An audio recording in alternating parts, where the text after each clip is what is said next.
A very good evening. Welcome to State of Business on our television. I'm Ashingsani Veerasinghe. Let's have a look at the headlines first. A minimum distance of 1.5 meters should be maintained at the airport by the tourists. Tourism Development Authority announces new guidelines. The central bank will use all available tools to maintain the stability of the economy, CBSL Governor assures. News in detail. Sri Lanka Tourism Development Authority decides that a minimum distance of 1.5 meters should always be maintained at the airport by the tourists as well as the staff who handles tourist and airport matters. This was revealed by new set of tourism operational guidelines issued by Sri Lanka Tourism Development Authority yesterday. Tourism Development Authority said the new set of 79 pages long guidelines to be followed when airports resume work were drafted in consultation with the Ministry of Health, World Health Organization and tourism industry stakeholders.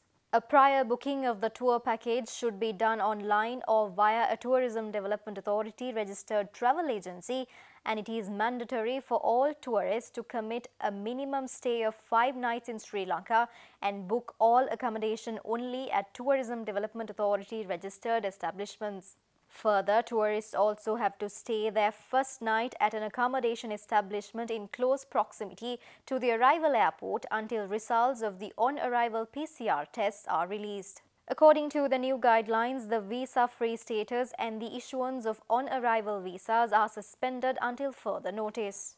All tourists entering Sri Lanka are required to obtain online tourist visas before arrival, and an online tourist visa fee of $100 will be applicable until further notice.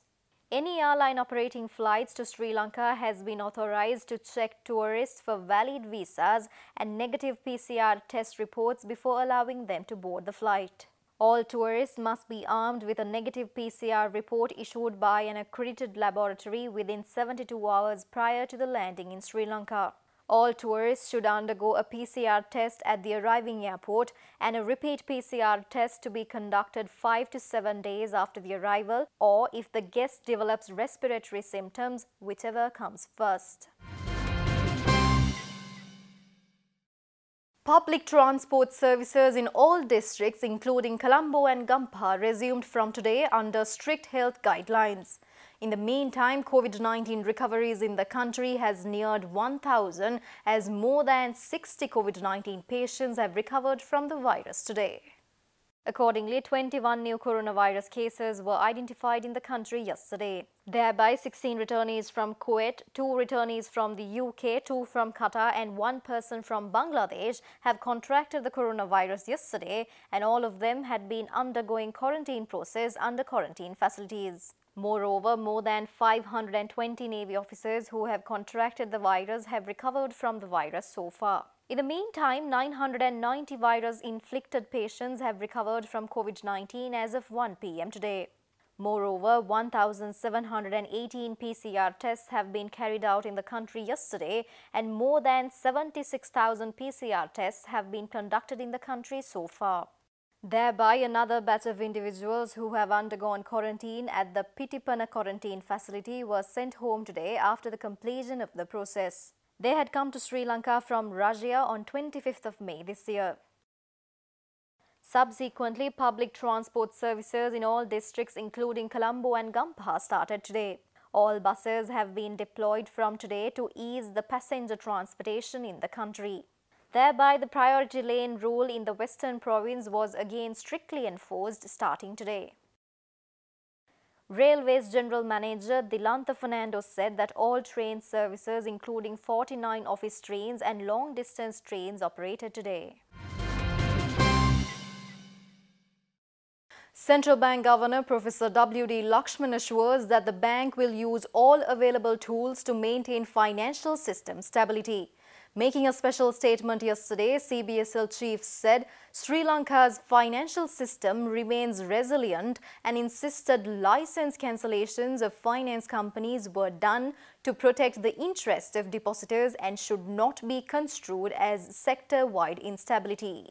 Releasing a special statement, Central Bank Governor Professor W.D. Lakshman said cancellation of the finance company license had allowed the monetary institution to resolve long-standing legacy issues and provide 93% of depositors with their payments in full.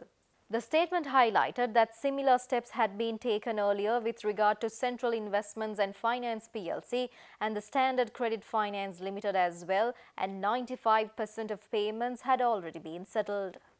The central bank chief also said that the compensation payments to TKS finance depositors had been limited to 26% due to judicial proceedings, but the central bank expects to settle all dues eventually.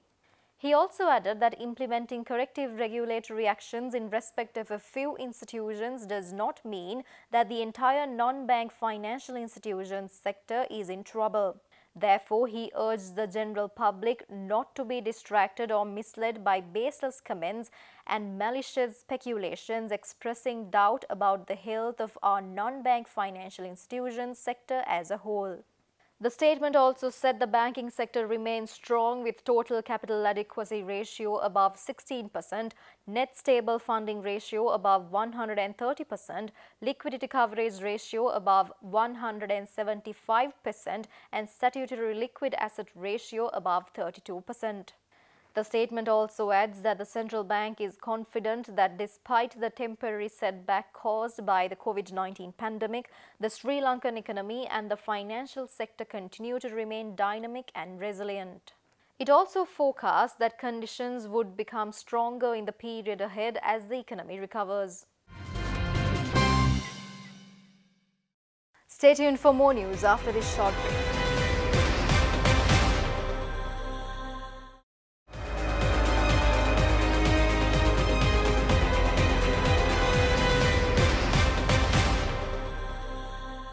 Welcome back after the break.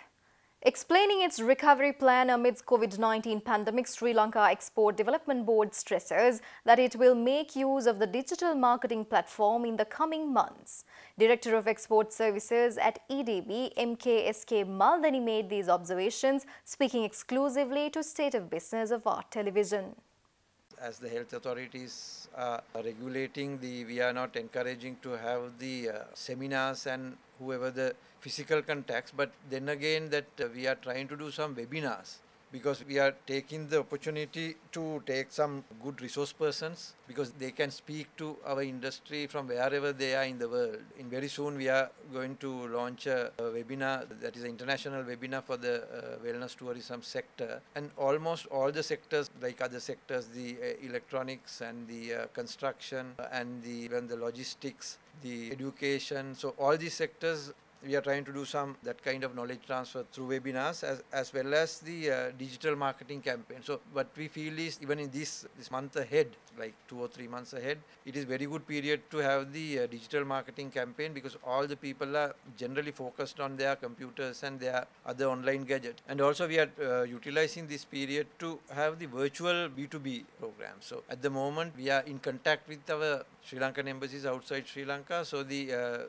certain markets we are trying to organize the business to business meetings. So as you know, the business to business meetings are basically we have to travel either to that country or they have to come here to meet. But here we are trying to take the opportunity of not traveling or not flying very much to use the environment to have e-meetings.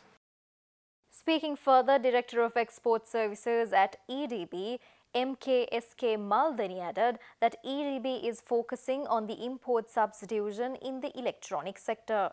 For the electronic sector, we are trying to do some import substitution because as you know, the one thing is that the country, we do exports and we promote exports also. At the moment there are certain restrictions for the imports. So because of that restrictions, that there are certain items that the Sri Lankan electronic companies can produce certain items for the Sri Lankan market. So by doing that, they can get some experience and expertise so that they can also later on they can promote those in the export markets. Lanka Hospital's chairman, Dr. Bandula Wijayasiriwardana, is positive that medical tourism in the country will bounce back with the opening of the airports in Sri Lanka. He made these assurances at the 18th anniversary celebration of Lanka Hospitals today. Lanka Hospitals is a 250-bed multi-specialty tertiary care hospital spread over 350,000 square feet and is the only private medical facility in Sri Lanka equipped for air ambulance services. The hospital offers state-of-the-art features that are complemented by cutting-edge technology and staffed by a well-experienced and trained team, including some of the best doctors and specialists in Sri Lanka. It also provides a complete range of the latest diagnostic and high-end medical technology. Furthermore, Lanka Hospital's Diagnostics is the only Sri Lankan laboratory to be accredited by the prestigious laboratory accreditation body, the College of American Pathologists. We are hopeful with the opening of the airport, there will be more tourists coming and we get a fairly significant income from medical tourism. For example, patients coming from Bangladesh and Seychelles. I think those patients will start coming back and we are very hopeful and things would improve in 2020. Stay tuned for stock updates after this short break.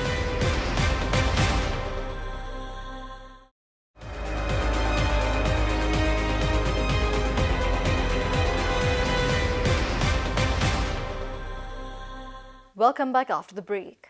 Trading at Colombo Stock Exchange ended on a positive note today.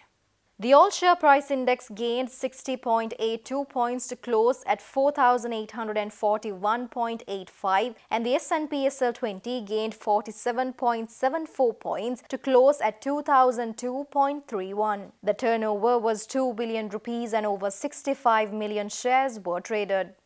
Up next are Forex rates.